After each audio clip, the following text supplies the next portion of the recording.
Do you still have those free matches we got from the resort?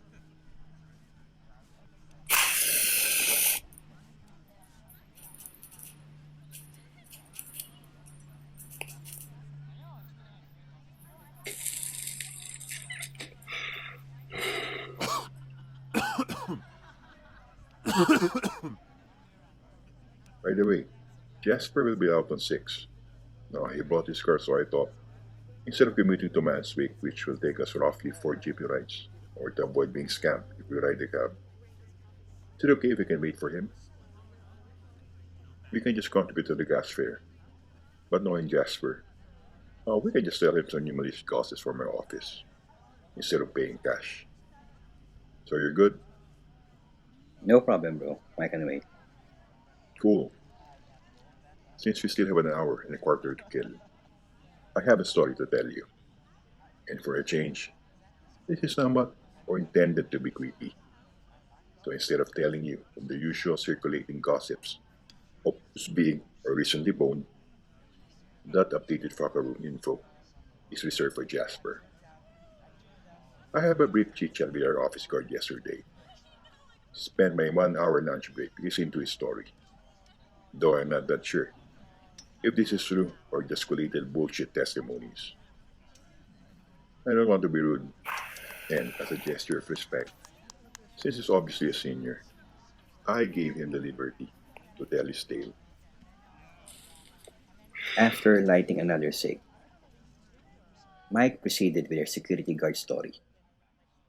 We are currently employed in a business process outsourcing company located in one of the business districts here in Metro Manila. Our company holds many accounts, so security is tight here. Before entering the company's premises, the security staff needs to inspect the bags of the employees, and afterward, employees need to badge their IDs on the sensor so they can pass through to the turnstiles going to the locker area where they need to store their valuables or any electronic devices that has the capability to record and transfer information like smartphones, tablets, and flash drives. Before entering the work area, a biometrics machine will also greet us. So, our recorded fingerprints will be our final key in order to go to our designated desk. Apart from the employees, the only ones who can regularly walk within the office premises are the authorized maintenance and security staff of the company. So, for those I didn't mention, they're strictly off limits unless they have a scheduled appointment like applicants or third party service providers. Though, visitors can wait in the lobby area or in our canteen where they can buy food, connect to free Wi Fi, and enjoy a wide array of free drinks like instant coffee and artificial fruit juices, which are all courtesy of our company. Now back to our security guard story. This happened 2 years ago. One of our female security guards rushed in front of the turnstiles, going to our locker area, so she can call the attention of a female employee. According to her, she saw that the employee entered the premises along with a boy who looks roughly 7 to 8 years old. The child was even said to be holding the backpack of the female employee while she was rushing to the entrance turnstiles. So the child seemed to be dragged by the female employee. Before placing her ID on one of the sensors, the guard called her attention. Unfortunately, she wasn't able to hear her since she's wearing headphones at that time. The child was even crying and begging the female employee to play with him. However, the employee ignored the boy and just proceeded on entering the locker premises after the sensor recognized her ID so she can pass through to the turnstiles. The child tailgated and followed the female employee. The boy even managed to taunt the security guard by sticking out his tongue, and afterward, he rushed to the locker room while laughing like he was playing touch and go with the security guard. The female guard rushed to the locker room, but the boy was nowhere to be found. She approached the female employee, who that time is busy putting her valuables inside her locker. The female guard apologized and politely informed the employee that non employees are off limits here, though she did advise that her son can wait or hang out at the visitors area, or even recommended that her son can even sleep at the security office. The female employee was astounded after hearing the security guard's reminder. The employee was under the impression that the security guard accused her of breaking the company's house rules, albeit the security guard tried in her best efforts to be polite and even proactively offered a place where the boy can temporarily stay. The female employee told the security guard that what she said is absurd, since she doesn't have a child with her from the time she left her house till she entered the building. The security even took a quick glance at the corners and in between spaces of the lockers, and there's no child to be seen. It's impossible also to hide inside the other lockers because all are locked, and based on the child's build, it will be extremely hard for him to fit inside of those lockers. The security guard just apologized due to the inconvenience she caused to the employee. She also reviewed the recorded video taken by the CCTV just to have a rational explanation of what she witnessed, though the footage was able to give her an answer that eventually dismissed what she witnessed that day. No boy was recorded that time and day. The female employee was all alone from the time she entered the building till she entered the locker area. She told her co-security guards about what she witnessed that day, and the only possible answer she wants to hear from her colleagues is due to supernatural causes. An irrational answer, though, but far better than being a dim nutcase. Her colleagues just laughed and advised her to buy a bottle of energy drink to keep her awake and will eventually help her to be aware of what is real or just a product of her sleepy brain.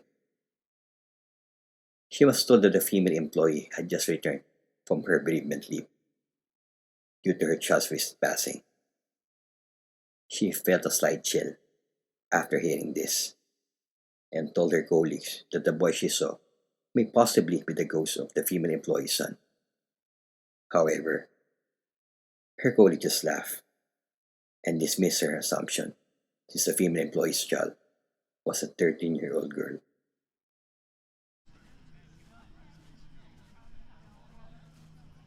Okay, that's the story. Is that it? And they live happily ever after. Dumbass. The story isn't over yet. Should I continue? Ah, is that so? I'm sorry, bro. Go ahead and continue the story. Mike continued with the security guard story.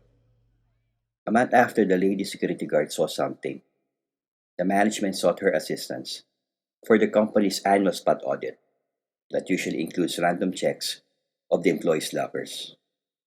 A male employee was randomly picked in one of these checks, where he needs to let one of the security team and an audit officer to check the contents of his locker.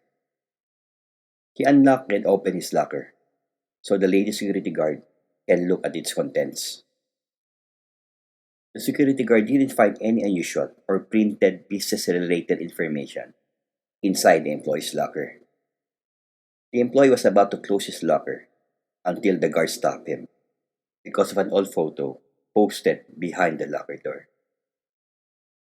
The security guard's eyes widened and gave her goosebumps after seeing the photo. This is a photo of the boy she saw tailgated to the locker room a month ago. Though she composed herself, and instead of asking whose photo is this, she just gave a presuming question. So she asked if this is a photo of the employee's son. The male employee just laughed and said it's his photo when he was still 8 years old. Mike, I'm sorry. I'm confused. I believe there's some sort of twist, but I wasn't able to follow. The boy's a ghost? Spectre? or some sort of time traveler, or maybe a young doppelganger of the male employee. Do you remember George? George Jimenez of sales team? Yeah, heard of him, but I didn't have a chance to meet him personally. He took his own life, right? The one who crossed in front of this building during green light and stopped in the middle, and then a speeding random car accidentally rammed him. Yep, that's the guy. He's also the male employee mentioned in our security guard story. He died a week after the lady security guard checked his locker.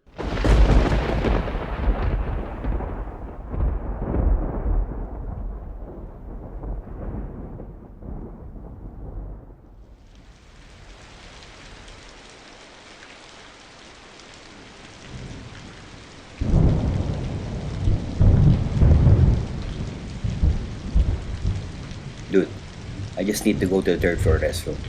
Need to take a dump. Don't want to take my shit break or accidentally spoil my pants at the way.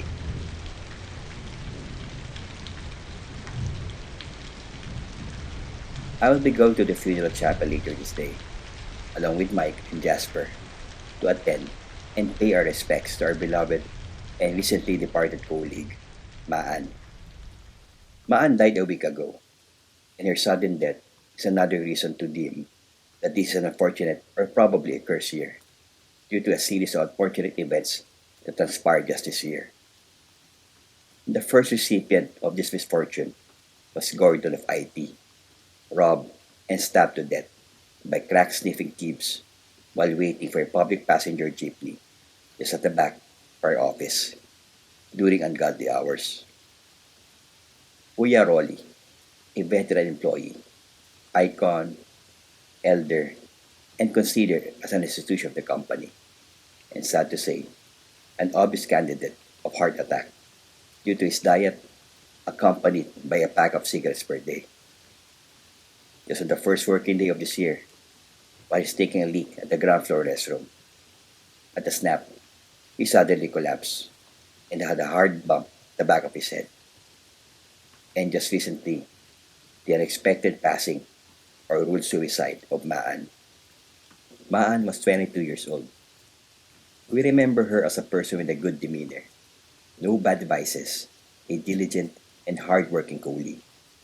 Seldom shows signs of stress, more likely work related, which is common for working people like us, but didn't show signs of depression that can be easily cited by normal people or not in the mental health field.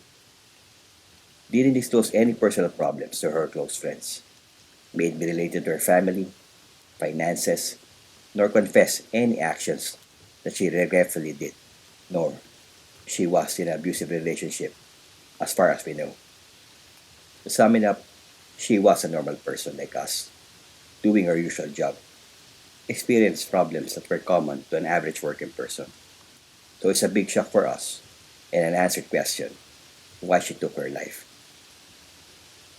Friday afternoon, while our fellow employees and other tenants were waiting in front of the elevator located on the ground floor, random screams were heard when the elevator gates opened.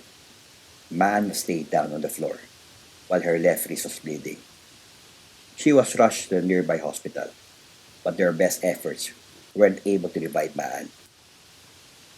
The video caught by the CCTV inside the elevator was reviewed, and the authorities deemed that no other persons were involved nor conspired to her untimely demise.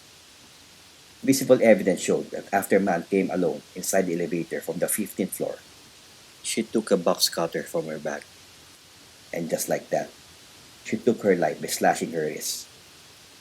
It's coincidental also that no other person rode the elevator that peak time of 5 p.m., nor the elevator stopped on the other floors before going down. All I can say is, we all have demons inside of us. Unfortunately, in Man's case, she wasn't able to control it. Or perhaps, she's the one who was too control of. May God bless her soul.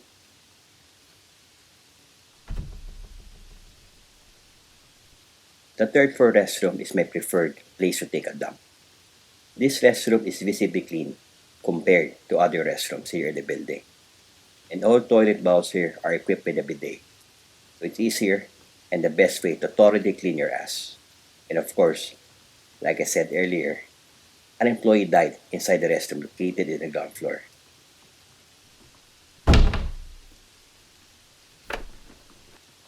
I chose the middle cubicle because there's an exhaust situated above, so sometimes I can smoke while taking a dump unless there are other persons inside this restroom. The cubicles here are also enclosed, or no spaces for each partition, just a small space beneath each door of the cubicles, so no asshole can sneak from the adjacent cubicle and peep or even surprisingly scare you. Couples, whether discreet or open, regardless of gender preference, sometimes use any of these cubicles as a quickie room. I'm sorry, this is currently occupied. Hey, try checking the other cubicles. It's obvious that I'm inside. Mike, you fucking asshole. Is that you? I'll use your face to wipe my ass. Stop it. Not funny. What the fuck is your problem? I was about to exit the cubicle when a left sneaker suddenly appeared on the below in between space of the door. We had the same sneakers, a white band slip on, including the same ink stain I accidentally got when I refilled a fountain pen. Move, asshole!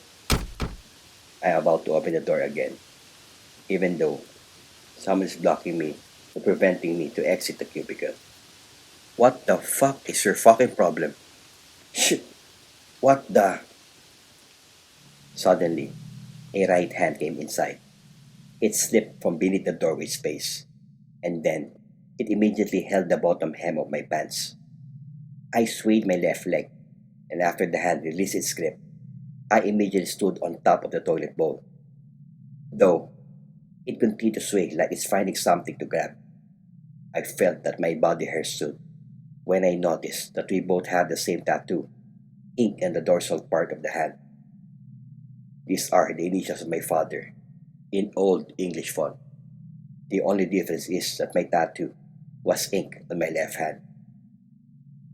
It stopped after several attempts of finding something to grab, and then slipped out to the space beneath the door. And then suddenly, someone whistled and said, "Dad, you can overcome this. We'll play basketball, and afterward, we'll eat at your favorite place. And that's my treat, because I'll be getting my first salary tomorrow." Those were the last statements I said to my father, moments prior to his last breath. The words were literally verbatim, and that thing, it sounded like me. Despite whatever transpired, my anger overcame my fear. That was fucking personal. You didn't care whatever entity it is. No hesitations felt. I've unlocked the cubicle door so I can confront and beat the shit out of its sting. Until Jake? Where are you, Jake? Hey, you're taking too much time. You're still working on your own. You already have a girlfriend. Let's go. Jasper's waiting downstairs. Hey, kid. Why are you knocking the cubicle door? I think someone's inside. Why are you here all alone? Where are your parents? Oops. Hey, take it slow. You might accidentally slip.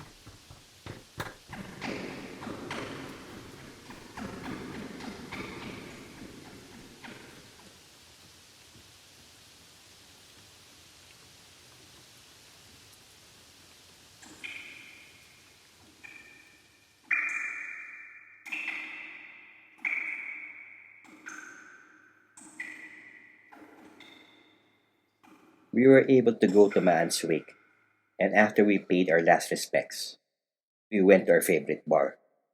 I told Mike and Jasper what happened to me a while ago inside the third floor restroom.